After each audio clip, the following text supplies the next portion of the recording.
वर्ष मासर 6 तारिख 15 तारिख 24 तारिख जन्म से मूलांक हूँ 6टी हूँ शुक्र सहित संपर्कित गोटे संख्या शुक्र ग्रह सह सहबंधित गोटे संख्या तेणु ए प्रकार व्यक्ति मानकर ईएनटी जनित रोग नासा गला कर्ण गुड़िक संबंधी जो रोग गुड़िक देखा संभावना थाए छाती फुसफुस संबंधी समस्या चर्म रोग यौन रोग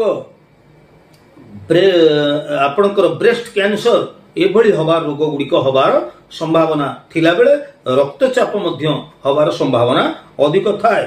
ए प्रकार व्यक्ति माने डालिंब बहुत परिमाण डालिंब सेवन करंतु एवं पुदीना पत्र आपण बहुत उपकारी पुदीना पत्र मध्य आपण